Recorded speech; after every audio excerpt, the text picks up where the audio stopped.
Ohayo minasan, ketemu lagi dengan Iris di channel Animania.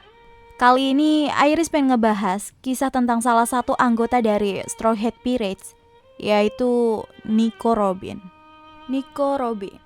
Mendengar nama tersebut, kita langsung akan terbayang dengan sesosok wanita dengan penampilan menarik yang hobi membaca buku. Menjadi salah satu karakter terpintar di dunia One Piece ini, Nico Robin memiliki daya tarik yang tidak bisa ditolak oleh para lelaki. Karena selain pintar dan memiliki penampilan yang menarik, karakter Nico Robin yang diperkenalkan sebagai sesosok wanita yang tidak terlalu suka berbicara dan cenderung pendiam, ini menimbulkan kesan yang misterius.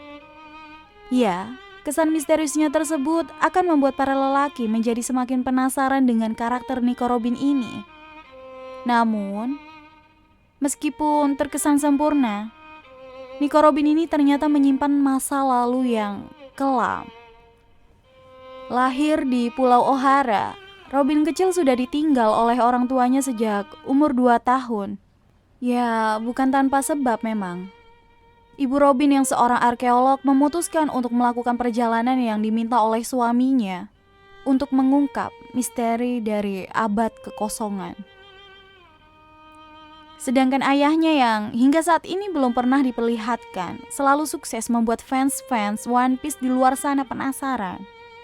Hingga membuat berbagai teori-teori demi mengungkap siapa sebenarnya ayah dari Nico Robin. Untuk Iris sendiri, misteri ayahnya Nico Robin memanglah membuat penasaran dan bertanya-tanya, mengapa ayah dari Nico Robin ini belum diperlihatkan atau tidak diceritakan? Apakah ia masih hidup? Ya, hingga saat ini masih belum ada kejelasan dan fakta yang dapat dijadikan referensi untuk mengungkap ayah dari Nico Robin ini. Tapi Iris yakin, cepat atau lambat Oda Sensei akan menceritakan atau mengungkapkan siapa ayah dari Nico Robin ini. Jadi kita hanya perlu bersabar, menunggu otak jenius dari Oda Sensei untuk membuat kejutan kembali. Ya cukup untuk membahas kedua orang tua Nico Robin. Balik lagi ke masa lalu Nico Robin yang sudah ditinggal oleh kedua orang tuanya. Nico Robin kemudian tinggal dan dibesarkan oleh bibi dan pamannya. Namun, meskipun dibesarkan dan ditinggalkan dengan bibinya, Nico Robin tidak pernah diperlakukan seperti keluarga ataupun seorang anak. Karena faktanya, bibi dari Nico Robin ini selalu menyuruh Robin untuk melakukan pekerjaan kasar di rumah. Seperti mencuci piring, mencuci baju, menjemur, dan bahkan mengepel lantai. Pekerjaan-pekerjaan tersebut bukanlah hal yang wajar untuk dilakukan oleh seorang anak kecil. Namun Robin tidak memiliki pilihan lain selain menuruti semua perintah dari bibinya. Tidak hanya diperlakukan buruk di rumah, Robin selalu dijahili oleh anak-anak seumurannya. Sejak kecil, bahkan Robin sering diejek dengan sebutan iblis oleh anak kecil lainnya. Ya, sebutan tersebut mungkin muncul dikarenakan kemampuan dari buah iblis Hana-Hana Nomi yang sudah dimiliki oleh Robin sejak kecil. Dikarenakan buah iblis tersebutlah, Nico Robin mendapatkan kemampuan untuk menggandakan bagian tubuhnya di tempat lain. Hidup dalam kesendirian mungkin menjadi pemicu awal Nico Robin hobi membaca buku. Di saat anak-anak seusianya bermain dan tertawa, Robin selalu terlihat sendirian dan sedang membaca buku. Memanfaatkan waktu luangnya dengan membaca buku, Robin kecil memiliki impian yang sama dengan ibunya, yaitu menjadi seorang arkeolog. Dan berharap suatu hari nanti dapat membantu ibunya dan memecahkan misteri dari abad kekosongan. Pulau Ohara sendiri memang terkenal dengan para arkeolog dan ilmu pengetahuannya. Di Ohara terdapat suatu pohon yang dikenal dengan sebutan pohon pengetahuan. Karena di sana tersemayam perpustakaan terlengkap di dunia One Piece. Perpustakaan yang dipimpin oleh seorang arkeolog bernama Profesor Clover. Ini pun menjadi satu-satunya tempat yang menerima Nico Robin dan mengakui bakat kejeniusan yang dimilikinya. Bagaimana tidak? Di umurnya yang masih 8 tahun, Robin lulus dengan nilai sempurna dalam ujian menjadi sarjana arkeolog. Hal tersebutlah yang membuat para arkeolog menyukai dan menerima Nico Robin. Bahkan, saat tidak ada seorang pun yang mengingat hari ulang tahun Nico Robin, para arkeolog di perpustakaan tersebutlah yang memberikan kejutan ulang tahun untuknya.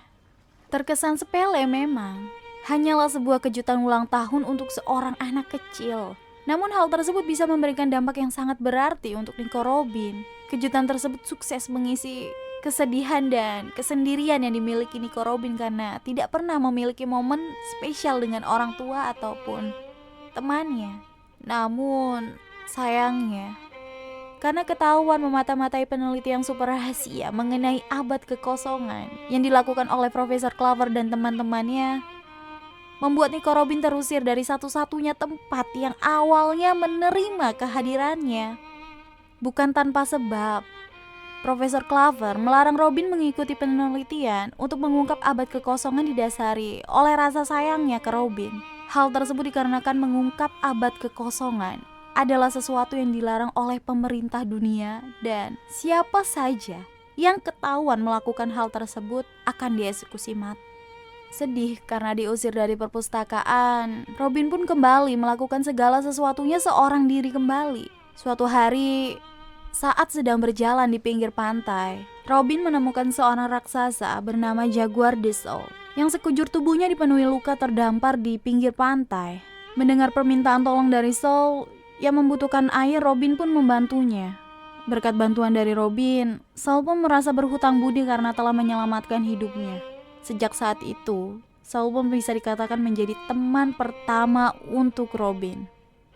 Robin selalu menemani Soul yang sedang membuat rakit untuk kembali berlayar ke lautan. Mengetahui beratnya masa lalu Robin, Soul pun memberikan nasihat bahwa Robin harus melalui semuanya dengan tertawa. Meskipun sedang sedih, kau tetap harus tertawa, ucap Soul kepada Robin. Kesenangan memiliki teman yang baru saja dirasakan oleh Robin tidaklah berlangsung lama. Karena ternyata Pulau O'Hara sedang terancam dari serangan angkatan laut yang diperintahkan oleh pemerintah dunia untuk menangkap seluruh ilmuwan yang berada di Pulau O'Hara. Pulau O'Hara terindikasi melakukan penelitian terhadap Poneglyph untuk mengungkap misteri abad kekosongan. Informasi tersebut diketahui oleh pemerintah dunia setelah membunuh kelompok peneliti ibunya Robin yang sedang berpetualangan mencari Poneglyph. Dari kelompok tersebut hanya ibu Robin lah yang berhasil selamat dan kabur dari angkatan laut berkat bantuan dari Soul, yang sebelumnya menjabat menjadi wakil admiral angkatan laut. Dan ibu Robin datang ke O'Hara untuk memperingati para ilmuwan lain bahwa pemerintah dunia sudah mengetahui semuanya. Disinilah momen tersedih untuk Robin datang ke hidupnya. Robin yang baru saja berjumpa dengan ibunya yang datang kembali ke Pulau O'Hara harus rela kembali dipisahkan karena ideologi yang dimiliki oleh ibunya.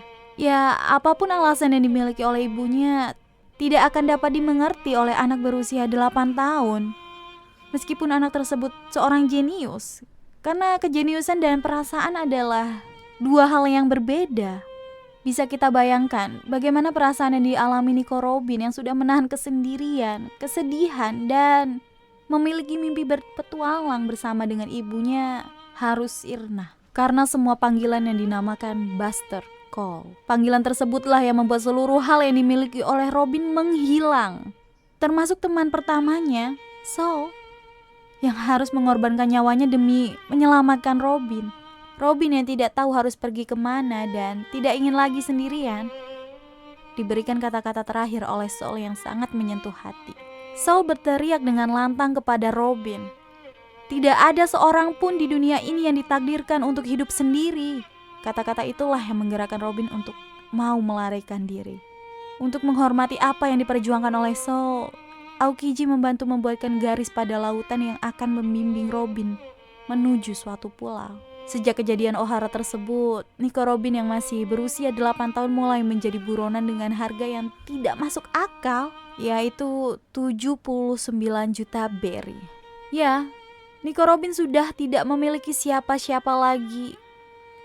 Dan dia harus terus sendiri dan mencoba menyelamatkan diri dari kejaran angkatan laut dan pemburu yang mengincar harga kepala Nico Robin.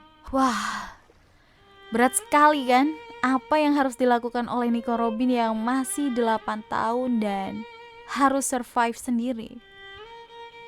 Oke, mungkin itu dulu yang Iris ceritain ke kalian. See you again next time. Adios caramelos, stay safe everyone. Salam Animania.